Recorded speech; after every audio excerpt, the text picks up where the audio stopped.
নমস্কাৰ স্বাগতম প্ৰথম সংবাদলৈ ষ্টুডিঅত মৰস্মিতা গোস্বামী আৰম্ভণিতে এক ব্ৰেকিং নিউজ কেন্দ্ৰীয় গৃহমন্ত্ৰী অমিত শাহক এইমছত ভৰ্তি কৰা হৈছে শ্বাস প্ৰশ্বাসৰ অসুবিধাৰ বাবে নিশা 11 বজাত এইমছত ভৰ্তি কৰা হৈছে কেন্দ্ৰীয় মন্ত্ৰীগৰাকীক 31 আগষ্টত কৰোনাৰ পৰা আৰোগ্য লাভ কৰিছিল অমিত শাহে কৰোনা পজিটিভ হৈ এইমছত চিকিৎসাধীন হৈ আছিল অমিত শাহৰ আশু আৰোগ্য কামনা কৰিছে দেশবাসীয়ে পুনৰবাৰ জনাইছো যে কেন্দ্ৰীয় গৃহমন্ত্ৰী শ্বাস প্ৰশ্বাসৰ অসুবিধাৰ বাবে নিশা 11 বজাত ভৰ্তি কৰা হৈছে অমিত শাহক আৰু 31 আগষ্টত কৰোনাৰ পৰা আৰোগ্য লাভ কৰিছিল অমিত শাহে কৰোনা পজিটিভ হৈ এইমছত চিকিৎসাধীন হৈ আছিল আৰু 31 আগষ্টত আৰোগ্য লাভ কৰিছিল তাৰ পিছত পুনৰ শ্বাস প্ৰশ্বাসৰ অসুবিধাত ভুগিছে আৰু নিশা 11 বজাত এইমছত পুনৰ ভৰ্তি কৰা হৈছে কৰোনা পজিটিভ হৈ এইমছত চিকিৎসাধীন হৈ আছিল আৰু আৰোগ্য লাভ কৰিছিল 31 আগষ্টত কৰোনাৰ পৰা আৰোগ্য লাভ কৰিছিল অমিত শাহে কিন্তু পুনৰবাৰ শ্বাস প্ৰশ্বাসৰ অসুবিধাৰ সন্মুখীন হ'বলগীয়া হোৱাৰ বাবে 11 বজাত ভৰ্তি কৰা হৈছে এইমছত আৰু সমগ্ৰ দেশবাসীয়ে বৰ্তমান অমিত শাহৰ আশু আৰোগ্যৰ বাবে প্ৰাৰ্থনা কৰিছে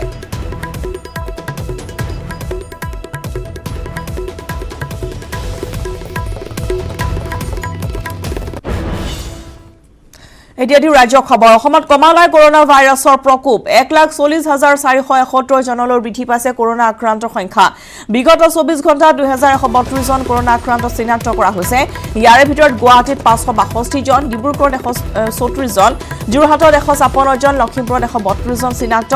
বৰ্তমানলৈকে কৰোনা আক্ৰান্ত হৈ মৃত্যু হৈছে 453 জনৰ কৰোনাত আক্ৰান্তৰ শতকৰা হাৰ 6.82% বৰ্তমানলৈ আৰোগ্য লাভ কৰিছে 1,08,329 জনে চিকিৎসাধীন হৈ আছে 31,686 জন ৰোগী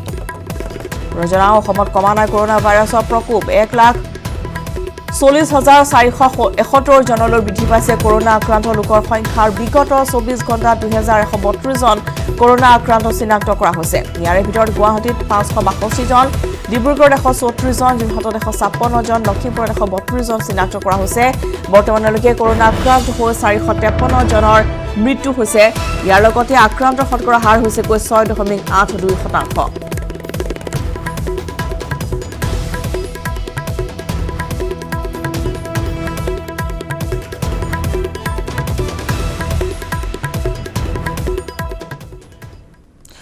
যোৰহাটত কোভিড ৰোগীৰ মৃত্যু কেন্দ্ৰ কৰি এক উত্তপ্ত পৰিস্থিতিৰ সৃষ্টি হয় যোৰহাট চিকিৎসা মহাবিদ্যালয় চৌহদত সৃষ্টি হ'ল এই উত্তপ্ত পৰিস্থিতিৰ কোভিড ৰোগীৰ মৃত্যুৰ পিছতে চিকিৎসকৰ সংঘাতৰ সূত্ৰপাত ৰোগীৰ আত্মীয় আৰু চিকিৎসকৰ মাজত হতাহতি মৃতকৰ আত্মীয়ই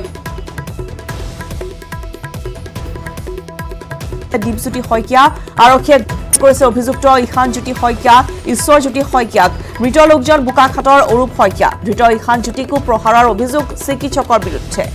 পুনৰ জনাও যে যোৰহাট চিকিৎসা মহাবিদ্যালয়ত নিশাৰ ভাগত সৃষ্টি হ'ল এক উত্তপ্ত পৰিস্থিতিৰ কোভিড ৰোগীৰ মৃত্যুক কেন্দ্ৰ কৰি উত্তপ্ত হৈ পৰিছে যোৰহাটৰ এখন চিকিৎসা মহাবিদ্যালয় চৌহদ কোভিড ৰোগীৰ মৃত্যুৰ পিছত ৰোগীৰ আত্মীয় আৰু চিকিৎসকৰ মাজত হতাহতি পৰ্যন্ত হৈ গৈ মৃতকৰ আত্মীয় চিকিৎসকক প্ৰহাৰ কৰাৰ গুৰুতৰ অভিযোগ উত্থাপন হৈছে প্ৰহিত চিকিৎসক দীপজ্যোতি শইকীয়া বুলি জানিব পৰা গৈছে আৰক্ষীয়ে ইতিমধ্যে অভিযুক্ত ইখানজ্যোতি শইকীয়া আৰু ঈশ্বৰজ্যোতি শইকীয়াক গ্ৰেপ্তাৰ কৰিছে মৃত লোকজন হৈছে বোকাখাটৰ অৰূপ শইকীয়া ধৃত ইখানজ্যোতিকো প্ৰহাৰৰ অভিযোগ চিকিৎসকৰ বিৰুদ্ধে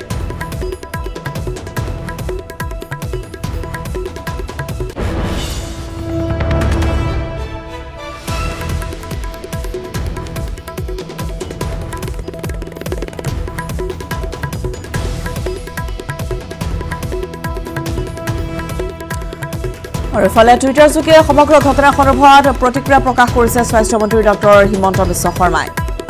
যোৰহাট চিকিৎসা মহাবিদ্যালয়ত এই উত্তপ্ত পৰিস্থিতি তাৰপিছতেই কোভিড ৰোগীৰ মৃত্যুৰ পিছতে চিকিৎসকৰ সৈতে হতাহতি হয় ৰোগীৰ আত্মীয় আৰু এই মুহূৰ্তত আমি দেখুৱাইছোঁ টেলিভিছন স্ক্ৰীণত য'ত এই সমগ্ৰ ঘটনাটো দুৰ্ভাগ্যজনক বুলি আখ্যা দিছে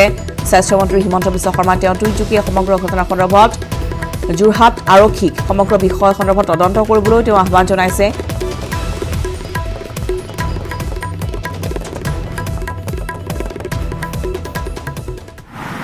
অৰূপ শইকীয়া ঢুকাল যিজন পেচেণ্ট তেওঁৰ ল'ৰা বোধ কৰোঁ গতিকে আজি কাৰ্ডিয়েক এৰেষ্ট হ'ল আছিলে ক'ভিডটোতো আছিলে ডায়েবেটিছ মেলাইটিছ আছিলে আৰু ডিষ্ট্ৰেছটোতো আপুনি জানেই ক'ভিডত থাকে তেওঁৰ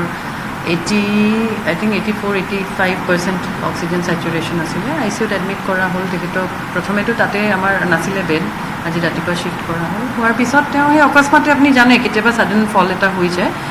সেইটো হ'ল আৰু ICU কেয়াৰটোতো চবেই জানে খুব বেয়া পেচেণ্টটো আমাৰ খুব হেৰিও ওলাই আহিছে ভালকৈ সেইখিনি বোধ কৰোঁ কথাখিনি বুজাব যেতিয়া আমি যাওঁ ইউজুৱেলি কি হয় সেই যোনটো বেড নিউজ আমি যেতিয়া ব্ৰেক কৰোঁ বা পেচেণ্টক হেৰি কৰিব যাওঁ সেইখিনি সময়ত তেওঁ খুব বেছি ইম'চনেল হৈ গ'ল নেকি যিটো একচুৱেলি হ'ব নালাগে ইম'চনেল হ'ব পাৰে গালি কৰিব পাৰে আমাক কেছ দিব বহুত বিধৰ বেলেগ ব্যৱস্থা কৰিব পাৰে হাত উঠাব নালাগিছিল ICU বেড পোৱাৰ লগে লগে ICU কেয়াৰ আৰম্ভ কৰিলোঁ চ' অক্সিজেন নোপোৱা কথা বা হেৰি নোপোৱা কথা এজন মানুহ যদি অক্সিজেন নাপায় উশাহ নাপাই পেলাই তাতে যদি কষ্ট পায় তেওঁ ফোন কৰি কেতিয়াও ক'ব নোৱাৰে যেতিয়া এজন মানুহে মোবাইল ফোন ইউজ কৰিব পাৰিছে তাৰমানে কি পেচেণ্টজন সেইটো অৱস্থা সেইটো ডিষ্ট্ৰেছত নাই সেইটো যথেষ্ট আনফৰ্চুনেট দীপজ্যোতি শইকীয়া হওক ওমবন হওক বা ৰূপজ্যোতি তেওঁলোক আপুনি দেখিছে 5 মাহে 24/7 কাম কৰি আছে তেনেকুৱা এজন ডক্টৰক যোনে কমপ্লিট বেকগ্ৰাউণ্ড চম্ভালি আছে এইটো কৰাটো উচিত নাছিলে যোৰহাট মেডিকেল কলেজ হস্পিটেলত এটা ঘটনা হ'ল ডক্টৰক এছল্ট কৰিলে এজন ক'ভিড পেচেণ্টৰ এটেণ্ডেণ্ট তথা তেওঁৰ পুতেক গতিকে তেওঁ এছল্ট কৰিলে সেইমতে FIR দৰ্জ কৰিলে একচুৱেলি মানুহজন অৰূপ শইকীয়া বুলি আছিলে বোকাখাটৰ তেখেত ঢুকোৱাৰ পিছত হয়তো তেওঁ এছল্ট কৰিলে ডক্টৰক আৰু সেইমতে FIR দৰ্জ আমাৰ ইয়াতে FIR দাখিল কৰিছে আৰু সেই ভিত্তিত আমি ঈশান শইকীয়া নামৰ এজন যিজনে এছল্ট কৰিছিল তেওঁক লগে লগে গ্ৰেপ্তাৰ কৰা হ'ল আৰু আমি লফুল একশ্যনখিনি সম্পূৰ্ণ লৈ ল'ম নন ভেলিয়েবল ছেকশ্যন সুধিছোঁ ছাৰ মোৰ যদি ডেটা অলপ চিৰিয়াছ আপোনালোকে কালিও মোক ডেটাই ফোন কৰি ৰাতিপুৱা কৈছে মোৰ ট্ৰিটমেণ্ট ইয়াত নাই কৰা ইনচুলিন দিবলৈ ক'লো বোলে আপুনি নাখাব ইনচুলিন দি আছো বুলি ক'লে ইনচুলিন নিদিলে ডেটা নাখালে যদি ৰাতি ভাতটো কাৰণে যি দিছিলে নাখালে ইনচুলিন দিব নিদিলে আজি ৰাতিপুৱা ফোন কৰি কৈছে যে মই যোনকেইটা দৰৱ খাই আছিলো সেইকেইটাকে মোক আনি দিওঁ মই সেইকেইটাই খাম একো দিয়া নাই আগৰ দৰৱ চাব পাৰে গাড়ীত মই দৰৱ লৈ আহিছো প্ৰেছক্ৰিপশ্যন লৈ আহিছো চব লৈ আহিছো তাৰপিছত দীপজ্যোতি শইকীয়া ছাৰক মই আহি পেলাই লগ কৰিলো আহি পেলাই ক'লো মই অকণ ৰাফকে কৈছো মোৰ কথা কোনো মানে কুকুৰৰ নিচিনা ট্ৰিট কৰিছে মোক ঘূৰা কৰিছে য'ত মই এনেকে মাতিছো ঘূৰা কৰিছে মেম অ মেম কি হ'ল আকৌ ৰেচলে নাহে খিৰিকীখনৰ ওচৰলৈ নাহে পিছফালৰ মেম ছাৰ তাৰপিছত জাহাই আকৌ মই হুলস্থুল কৰিলো ছুপাৰিণ্টেণ্ট ছাৰক লগ কৰিলো ইয়াত আহি পেলাই ছুপাৰিণ্টেণ্ট ছাৰক লগ কৰি পেলাই ছুপাৰিণ্টেণ্ট ছাৰে মোক ক'লে যে তোমাক মই এটা পলাশ শইকীয়া মোক সুধিব পাৰে গোটেইখিনি তেখেতে জানে ডক্টৰৰ ওপৰত হয় ইনচাৰ্জ বুলি কৈছে কিবা ছুপাৰিণ্টেণ্টে এজন নম্বৰৰ মানুহৰ নম্বৰ লোৱা ডক্টৰে চব ঠিক কৰি দিব পলাশ শইকীয়া ছাৰক ফোন কৰিলোঁ পলাশ শইকীয়া ছাৰে ক'লে তুমি লগালগ মোক হোৱাটছআপত দিয়া মই ডক্টৰক ফৰৱাৰ্ড কৰি দিছোঁ ৰাতিপুৱা আজি মোক ফোন কৰিছে দেউতাই ইয়াত ৰাতিটো একো ট্ৰিটমেণ্ট কৰা নাই মোক অক্সিজেন দিয়া নাই মোৰ এই দীপজ্যোতি ছাৰলৈ খং উঠিব নাই বাৰু কওকচোন তাৰপিছত ICUৰ পৰা অকণমান ই ফোন কৰি পেলাই ICUত ভৰাই দিলে ন মই বোলো ICU যদি তাহাঁতিও কৈছে ICUত ভৰাই দিলে যদি আজি ঠিক থাকিব কাইলৈ আমি গুৱাহাটী লৈ যাম অলপ আৰাম পাম তেনেকৈ ভাবি আছিলো আজি 15 মিনিটৰ পিছত ICUৰ পৰা মোক ফোন কৰিছে ফোন কৰি কৈছে মানুহ অৰূপ শইকীয়া এটেণ্ডেণ্ট কোন ঈশানজ্যোতি শইকীয়া নে বোলো হয় একদম লাষ্ট ষ্টেজ বোলে ভেণ্টিলেটৰ বোলে কাম কৰা নাই অক্সিজেন হাৰ্ট মই কালি পানী দিয়া মানুহ কেনেকে ইমান চিৰিয়াছ হৈ যাব মৰি যাব আপুনি মোক কওকচোন পৰৱৰ্তী খবৰ ৰাজ্যৰ ভিতৰতে কামৰূপ মহানগৰত সৰ্বাধিক কৰোনাৰ মৃত্যুৰ হাৰ এই পৰ্যন্ত কামৰূপ মহানগৰত 90 জন কৰোনা আক্ৰান্তৰ মৃত্যু হৈছে 30 দিনৰ ভিতৰতে দুগুণ বৃদ্ধি পাইছে আক্ৰান্তৰ সংখ্যা আগষ্ট মাহত 68,000 লোক আক্ৰান্ত হৈছে ছেপ্টেম্বৰত এই পৰ্যন্ত 29,000 আক্ৰান্ত হৈছে 1,394 ৰোগীক প্ৰদান কৰা হৈছে প্লাজমা ৰাজ্যত এই পৰ্যন্ত কোভিডত মৃত্যু হৈছে 430 গৰাকী লোকৰ কিন্তু ৰাজ্যৰ ভিতৰতে কামৰূপ মহানগৰত সৰ্বাধিক কৰোনাত আক্ৰান্ত ৰোগীৰ মৃত্যু হৈছে আৰু সৰ্বাধিক হাৰ বুলি ইতিমধ্যে স্বাস্থ্যমন্ত্ৰী হিমন্ত বিশ্ব শৰ্মাই কথা ঘোষণা কৰিছে এই পৰ্যন্ত কামৰূপ মহানগৰতে 90 জন কৰোনা আক্ৰান্তৰ মৃত্যু হৈছে আৰু 30 দিনৰ ভিতৰত দুগুণ বৃদ্ধি পাইছে আক্ৰান্তৰ সংখ্যা আগষ্ট মাহৰ যি সংখ্যা 68,000 আছিল আৰু ছেপ্টেম্বৰৰ এই পৰ্যায়লৈকে 29,000 আক্ৰান্ত হৈছে 1,394 গৰাকী ৰোগীক প্লাজমা প্ৰদান কৰা হৈছে ৰাজ্যত এই পৰ্যন্ত কোভিডত আক্ৰান্তৰ মৃত্যু হৈছে 430 গৰাকী লোকৰ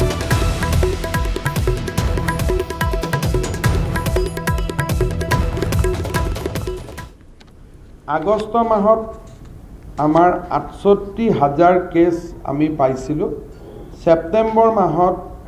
আজি 10 দিনত আমি 30,000 কেছ আমি পাইছোঁ গতিকে ছেপ্টেম্বৰত যদি এই ধৰণে যায় ছেপ্টেম্বৰত 68,000 আগষ্টত 68,000 বিপৰীতে ছেপ্টেম্বৰত হয়তো 90,000 কেছ আমি পাব পাৰোঁ যদি 10 দিনত 29 বুলি ধৰি লওঁ বাকি 10 দিনত যদি তেনেকে বাঢ়ি গৈ থাকে কিন্তু হয়তো ঠিক সেই ধৰণে নহ'ব অলপ কম হ'ব, হ'লেও 80-90ৰ ভিতৰতে ছেপ্টেম্বৰ মাহত নতুন টোটেল সংযোজন হ'ব বুলি আমি আশংকা প্ৰকাশ কৰিছোঁ। বৰ্তমানলৈকে 1304 জন ৰোগীক আমি প্লাজমা দিব পাৰিছোঁ। 1304 ৰোগীয়ে প্লাজমা লৈছে। তেতিয়াহ'লে আটাইতকৈ মৃত্যুৰ হাৰ বেছি কামৰূপ মহানগৰ জিলাত, আৰু কামৰূপ মহানগৰ জিলাত বৰ্তমানলৈকে কনফাৰ্ম ক'ভিড 90 জন লোকৰ মৃত্যু হৈছে। ডিব্ৰুগড়ত 63 জন লোকৰ মৃত্যু হৈছে। ডিব্ৰুগড়ৰ পিছতেই কাছাৰ জিলা 29 জন লোকৰ মৃত্যু হৈছে। তাৰপিছত তিনিচুকীয়া 26 জন লোকৰ মৃত্যু হৈছে। তাৰপিছত কৰিমগঞ্জ য'ত 27 জন লোকৰ মৃত্যু হৈছে। কামৰূপ গ্ৰাম্য জিলাত 19 জন আৰু যোৰহাট জিলাতো 19 জন লোকৰ মৃত্যু হৈছে। এতিয়ালৈকে এজনো মৃত্যু নোহোৱাকৈ থকা 3খন জিলা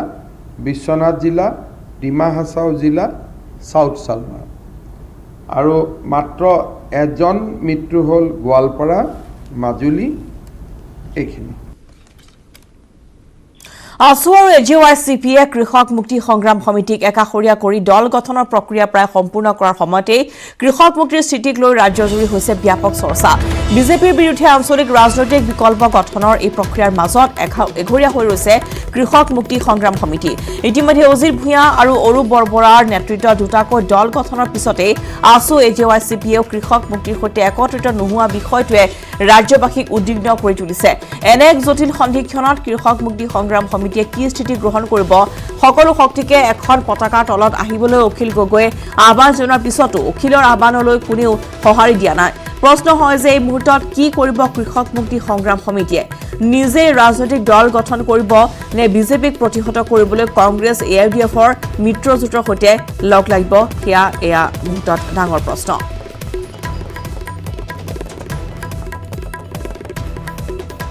আৰু ইতিমধ্যে আমি জনাইছোঁ যে প্ৰতিটো ৰাজনৈতিক দললৈ ইতিমধ্যে এনেদৰে আঞ্চলিকতাবাদী শক্তি একত্ৰিত কৰাৰ বাবে উঠি পৰি লাগিছে আছু, AJYCP লগতে কৃষক মুক্তি সংগ্ৰাম সমিতি। কিন্তু এতিয়া প্ৰশ্ন উত্থাপন হৈছে যে আছু আৰু AJYCPয়ে কৃষক মুক্তি সংগ্ৰাম সমিতিক একাষৰীয়া কৰি দল গঠন কৰিব নেকি? তাক লৈ প্ৰশ্ন উত্থাপন হৈছে, যি সময়ত কৃষক মুক্তিৰ নেতা অখিল গগৈয়ে বাৰম্বাৰ সকলোকে একত্ৰিত হৈ বিজেপি চৰকাৰৰ প্ৰতিহত কৰিবলৈ আহ্বান জনাইছে। সকলো জাতি জনগোষ্ঠী লগতে আছু, AJYCP আৰু কৃষক মুক্তি সকলোকে একত্ৰিত হৈ এটা দল গঠন কৰিবলৈ আহ্বান জনোৱা হৈছে। আৰু যদি বিজেপিক উৎখাত কৰিব লাগে তেনেহ'লে সকলো একত্ৰিত হ'ব লাগিব, সকলো জাতি জনগোষ্ঠী একত্ৰিত হ'ব লাগিব বুলি তেওঁ পূৰ্বৰ পৰাই জনাই আহিছে। সকলো দলে এখন পতাকা বা এটা প্ৰতীক চিহ্নৰ তললৈ আহিব লাগিব, এই আহ্বান তেওঁ জনাইছিল আছু নেতৃত্বলৈ। লগতে AJYCPলেও তেওঁ এই আহ্বান জনাইছিল আৰু পৰৱৰ্তী সময়ত তেওঁ উল্লেখ কৰিছিল যে তেওঁলোকে কোনো ধৰণৰ এই সন্দৰ্ভত প্ৰতিক্ৰিয়া ব্যক্ত নকৰাটো যথেষ্ট দুৰ্ভাগ্যজনক আখ্যা দিছিল। কিন্তু এতিয়া কৃষক মুক্তি সংগ্ৰাম সমিতিৰ যি আহ্বান তালৈ কোনো ধৰণৰ সঁহাৰি জনোৱা নাই আছু বা AJYCPয়ে। গতিকে এতিয়া প্ৰশ্ন উত্থাপন হৈছে যে ৰাজ্যজুৰি যি সময়ত এতিয়া নতুন ৰাজনৈতিক দল গঠনৰ কুচকাৱাজ আৰম্ভ হৈছে, প্ৰতিটো এতিয়া আঞ্চলিক ৰাজনৈতিক বিকল্প গঠনৰ বাবে এতিয়া বিভিন্ন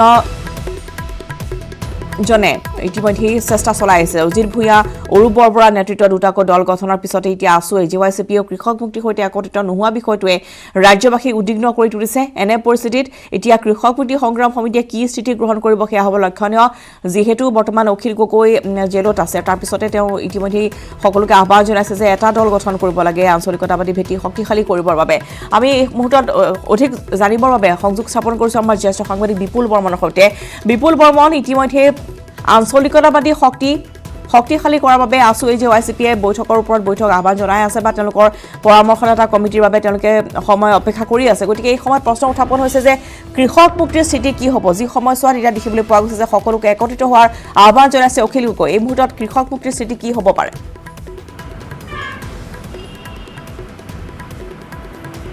চাওক, যদি আমি কওঁ যে 2021 চনৰ বিধানসভা নিৰ্বাচন হয়তো এপ্ৰিল মাহত অনুষ্ঠিত হ'ব, গতিকে ফেব্ৰুৱাৰী মাহত অধিসূচনা জাৰি কৰিব। গতিকে মাজত মাত্ৰ 6 মাহ সময়ো নাই। গতিকে তেনে ক্ষেত্ৰত এতিয়া যিহেতু বিধানসভা নিৰ্বাচনৰ দিন চমু চাপিছে, তেনে ক্ষেত্ৰত সকলোৰে শাসক বিৰোধী সকলোৰে তৎপৰতা আমি দেখা পাইছোঁ। আৰু সমান্তৰালভাৱে যি কা আন্দোলন হৈছিলে, কা আন্দোলনৰ পিছত অকণমান অৱশ্যে লকডাউনৰ কাৰণে স্থবিৰতা দেখা পাইছিলোঁ, কিন্তু শেহতীয়াভাৱে আপুনি যিখিনি কথা কৈছে যে আছু আৰু AJYCP তেওঁলোকে জাতীয়তাবাদী যুৱ ছাত্ৰ পৰিষদ তেওঁলোকে যিটো পৰামৰ্শত এটা কমিটি এখন বনাইছে আৰু হয়তো 15 তাৰিখে তেওঁলোকে কাৰণ দুইটা যি ছাত্ৰ সংগঠন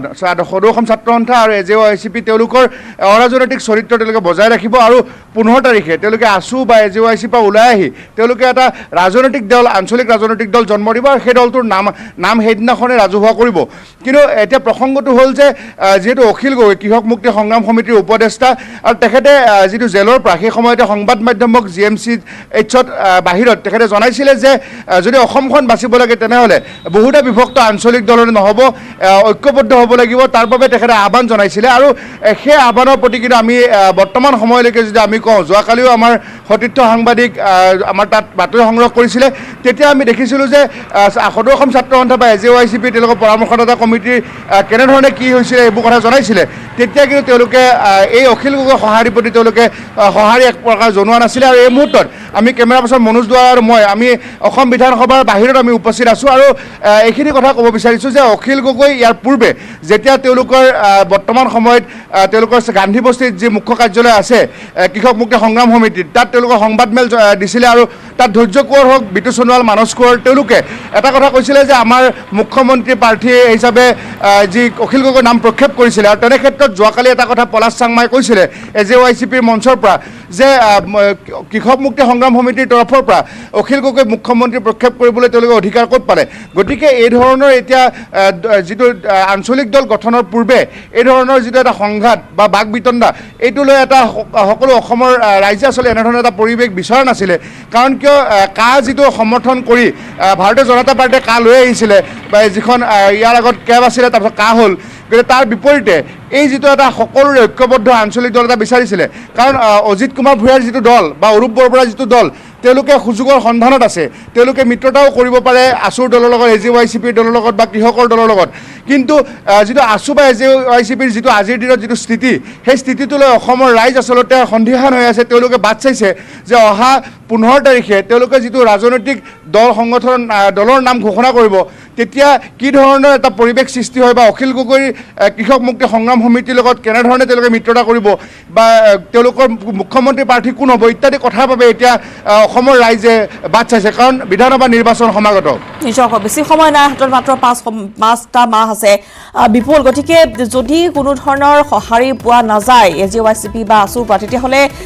আৰু এটা প্ৰসংগ হ'ব পাৰে কংগ্ৰেছ UDFৰ সৈতে লগ লাগিব পাৰে নেকি এই চৰ্চা বৰ্তমান ৰাজনৈতিক মহলত অব্যাহত আছে বিপুল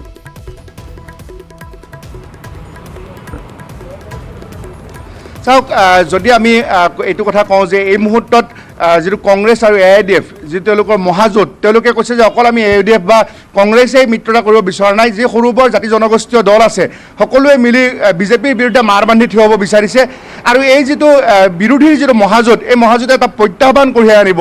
সাহসীয় বিজেপিৰ বাবে কাৰণ কিয় নামনি অসমৰ যিবোৰ চিট আছে আমি যদি কওঁ যে বিলাচীপাৰা বা বৰক্ষেত্ৰী সমষ্টি মঙলদৈ সমষ্টি বা উত্তৰপাৰাৰো বিভিন্ন সমষ্টি এই সমষ্টিৰ সংখ্যালঘু ভোটাৰ বেছি আছে আৰু যদি কংগ্ৰেছ AIDFৰ মিত্ৰতা হয় তেতিয়াহ'লে তেওঁলোকৰ ভোট বিভাজন নহ'ব আৰু বিজেপিৰ বিৰুদ্ধে তেওঁলোকে জয়লাভৰ সম্ভাৱনা আছে গতিকে তেনেধৰণৰ আসনবোৰ যদি মধ্য অসমতো যদি আজি বটদ্ৰৱা আসনখন বা অহা আসনখন তেওঁলোকে যদি লাভ কৰিব পাৰে তেনেহ'লে তেওঁলোকৰ আজিৰ যিটো দুয়োটা দলৰ AIDF আৰু কংগ্ৰেছৰ 37 আছে তাৰ পৰা যদি তেওঁলোকে 15-20টা চিট যদি প্লাছ কৰিব পাৰে 56-57লৈকে যদি যায় তেতিয়াহ'লে তেওঁলোকে সেই যিটো তেওঁলোকৰ মেজিক নাম্বাৰ 64 পাবলৈ বেছি দূৰ নহ'ব কিন্তু এতিয়া সদৌ অসম ছাত্ৰ সন্থা বা AJYCPয়ে তেওঁলোকে কেনেধৰণৰ ৰণনীতি তৈয়াৰ কৰে কাৰণ ইয়াৰ আগত ৰশ্মিতা তেওঁলোকে কৈছিলে যে তেওঁলোকে কংগ্ৰেছ আৰু AIDFৰ পৰা এটা দূৰত্ব বজাই ৰাখিব বুলি তেওঁলোকে জনাইছিলে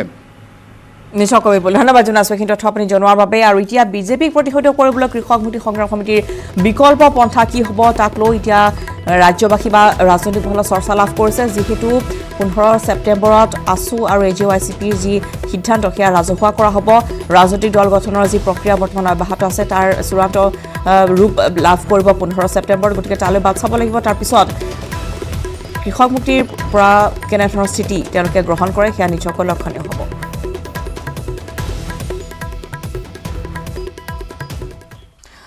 উঠিছে বাতৰিৰ মাজলৈ কামপুৰৰ তেতেলী খৰাত এক ভয়ংকৰ ঘটনা সংঘটিত হয় আৰক্ষীৰ ভয়ত নিশাৰী নৈত জাপ দিলে 5জনকৈ যুৱকে ইয়াৰে দেৱাশিষ দাস নামৰ এজন যুৱক সন্ধানহীন হৈ আছে এটা মন্দিৰৰ যুৱক কেইজনে আড্ডা দি থকা অৱস্থাতে আৰক্ষী উপস্থিত হোৱাত নৈত জাপ দিয়ে যুৱক কেইজনে বৰ্তমান দেৱাশিষৰ সন্ধানত অভিযান আৰম্ভ কৰা হৈছে পুৰবা জনাইছো এক গুৰুত্বপূৰ্ণ খবৰ যে কামপুৰৰ তেতেলী খৰাত এক ভয়ংকৰ ঘটনা আৰক্ষীৰ ভয়ত নিশাৰী নৈত জাপ 5জনকৈ যুৱকৰ ইয়াৰে দেৱাশিষ দাস নামৰ এজন যুৱক এতিয়ালৈকে সন্ধানহীন হৈ আছে এটা মন্দিৰৰ যুৱক কেইজনে আড্ডা দি আছিল আৰু সেই সময়তে আৰক্ষী উপস্থিত হোৱা তাৰ পৰা পলায়ন কৰি 5জনকৈ যুৱকে নদীত জাপ দিয়ে বৰ্তমানলৈকে দেৱাশিষৰ সন্ধানত অভিযান আৰম্ভ হৈ আছে যদিও কোনো ধৰণৰ উদ্ধাৰ অভিযান বা উদ্ধাৰ হোৱা নাই এতিয়ালৈকে এই যুৱকজন দেৱাশিষ দাস নামৰ এজন যুৱক এতিয়ালৈকে সন্ধানহীন হৈ আছে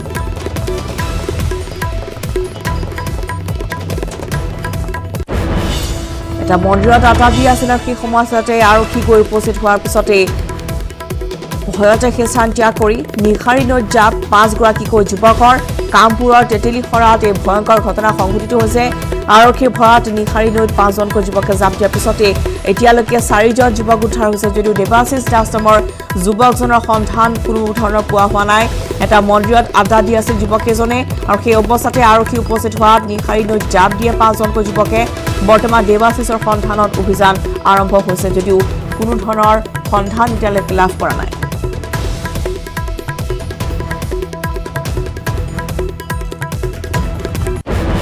ইফালে বঙাইগাঁৱৰ খগৰপুৰৰ চাঞ্চল্যকৰ ঘটনা হাত ভৰি বন্ধা অৱস্থাত 2জনকৈ লোকক উদ্ধাৰ কৰা হৈছে 31 নং ৰাষ্ট্ৰীয় ঘাইপথৰ দাঁতিত উদ্ধাৰ কৰা হৈছে দুয়োকে 6 পৰা 7 জনীয়া দুৰ্বৃত্তৰ দলে গুৱাহাটীৰ পৰা অপহৰণ কৰি হাত ভৰি বান্ধি খগৰপুৰ পাহাৰত পেলাই থৈ গ'ল 2জনকে লোক দুজনে ঝাৰখণ্ডৰ পৰা শিলচৰ অভিমুখে গাড়ী লৈ গৈ আছিল লোক দুজন ঝাৰখণ্ডৰ প্ৰবীণ কুমাৰ আৰু ৰাজু কুমাৰ মিশ্ৰ বুলি জানিব পৰা গৈছে প্ৰাতৰ ভ্ৰমণৰ বাবে অহা যুৱকৰ দল এটাই প্ৰত্যক্ষ কৰি আৰক্ষীক খবৰ দিয়ে বৈতামাৰী আৰক্ষীয়ে লোক দুজনক উদ্ধাৰ কৰি চিকিৎসাৰ বাবে অভয়াপুৰী অসামৰিক চিকিৎসালয়লৈ প্ৰেৰণ কৰিছে পুৰবা জনাইছো যে বঙাইগাঁৱৰ খগৰপুৰত এক চাঞ্চল্যকৰ ঘটনা হাত ভৰি বন্ধা অৱস্থাত 2জনকৈ লোকক উদ্ধাৰ আৰু 31 নং ৰাষ্ট্ৰীয় ঘাইপথৰ দাঁতিত উদ্ধাৰ কৰা হৈছে 2জনকে 6-7 জনীয়া দুৰ্বৃত্তৰ এটা দলে গুৱাহাটীৰ পৰা অপহৰণ কৰি হাত ভৰি বান্ধি খগৰপুৰ পাহাৰত পেলাই থৈ গৈছে 2জনকে লোক দুজনে ঝাৰখণ্ডৰ পৰা শিলচৰ অভিমুখে গাড়ী লৈ গৈ আছিল লোক দুজন ঝাৰখণ্ডৰ প্ৰবীণ কুমাৰ আৰু ৰাজু কুমাৰ মিশ্ৰ বুলি জানিব পৰা গৈছে ফোন লাইনত অধিক জনাবলৈ সংযুক্ত হৈছো আমাৰ সাংবাদিক উপানন্দ শৰ্মাৰ সৈতে উপানন্দ কেনেদৰে ঘটনা সংঘটিত হৈছে কি আহি পৰিছে আপোনাৰ হাতলৈ শেহতীয়া খবৰ ৰশ্মিতা এক চাঞ্চল্যকৰ ঘটনা আৰু বঙাইগাঁৱৰ খগৰপুৰ পাহাৰৰ ঘন জংঘল 31 নং ৰাষ্ট্ৰীয় ঘাইপথৰ দাঁতিত থকা পাহাৰৰ দাঁতিত জংঘলৰ মাজত 2জনকে লোক উদ্ধাৰ হৈছে আৰু তেওঁলোকৰ হাত ভৰি চকু আদিত কাপোৰেৰে বান্ধি থোৱা আছিলে সৌভাগ্যক্ৰমে তেওঁলোকে এজন কিবাকে তেওঁৰ হাতৰ সেই ৰছী খুলি পথৰ দাঁতিত ওলাই আহিবলৈ সক্ষম হয় আৰু পৰৱৰ্তী সময়ত প্ৰাতঃ ভ্ৰমণ কৰা কিছু যুৱকে সেই লোকজনক দেখিবলৈ পায় আৰু তেওঁলোকে সহায় বিচাৰে আৰু পৰৱৰ্তী সময়ত দেখা পায় যে আন এগৰাকী লোক জংঘলত বান্ধি থোৱা অৱস্থাত আছে তেওঁলোকে জনোৱা মতে তেওঁলোক দুৱৰে ঘৰ ঝাৰখণ্ডত আৰু তেওঁলোক ট্ৰাক চালক আৰু এজন তেওঁৰ আত্মীয় তেওঁলোকে কৈছে যে ঝাৰখণ্ডৰ পৰা শিলচৰ অভিমুখে তেওঁ বিস্কুট ভৰ্তি ট্ৰাক এখন লৈ গৈ আছিল আৰু গুৱাহাটী বেলতলা সমীপত তেওঁলোকে কিছু লোকে তেওঁলোকৰ ট্ৰাকখন অপহৰণ কৰে আৰু তেওঁলোকক গাড়ীত 4চকীয়া বাহনত তেওঁলোকক উঠাই লয় আৰু শাৰীৰিকভাৱে মাৰপিট কৰে আৰু পৰৱৰ্তী সময়ত তেওঁলোকে নিশাটো ঘূৰাই ফুৰাই তাতে খগৰপুৰৰ পাহাৰত কাকত আনি তেওঁলোকক এইদৰে বান্ধি থয় তেওঁলোকে দেখা গৈছে যে শৰীৰত যথেষ্ট আঘাতৰ চিন আৰু তেওঁলোকে কথাখিনিও ভালকে ক'ব পৰা নাই নিশা ভাগত তেওঁলোক হয়তো এইধৰণে যেহেতু ইয়াতে বৰষুণ হৈছিলে গতিকে তেওঁলোকে বৰষুণত তিতি এইদৰে জংঘলত থাকিব লগা হৈছিলে কি লুট কৰা হৈছে তেওঁলোকৰ পৰা গাড়ীখন ক'ত আছে বৰ্তমান আৰু তেওঁলোকৰ হাতত টকা পইচা হয়তো আছিল সেইখিনি লৈ গৈছে চালকজনে কোৱা মতে তেওঁলোকে এতিয়া খবৰ নাপায় যিহেতু তেওঁলোকক গাড়ীৰ পৰা নমাই এইদৰে লৈ অহা হ'ল আৰু পৰৱৰ্তী সময়ত তেওঁলোকক মাৰপিট কৰি বান্ধি থোৱা হ'ল তেওঁলোকে গাড়ীখনৰ খবৰ দিব পৰা নাই আৰু বাকীখিনি তথ্য তেওঁলোকে এতিয়ালৈকে ভালদৰে ক'ব পৰা নাই কিন্তু তেওঁলোকে অত্যাধিক ভয় আৰু শংকাৰ মাজত আছে সেইকাৰণে তেওঁলোকে এতিয়ালৈকে কোৱা নাই কিন্তু তেওঁলোকৰ নাম দুটা প্ৰকাশ কৰিছে প্ৰবীৰ কুমাৰ আৰু ৰাজু কুমাৰ মিশ্ৰ গতিকে তেওঁলোকৰ ঝাৰখণ্ডত ঘৰ এইখিনি প্ৰকাশ কৰিছে আৰু প্ৰাথমিক যিখিনি তথ্য আমি লাভ কৰিছো তেওঁলোকে ট্ৰাক চালক আৰু চালকজনৰ আত্মীয় বুলি কৈছে তেওঁলোকে হয়তো ট্ৰাকখন হাইজেক কৰা হৈছে এই কথা তেওঁলোকৰ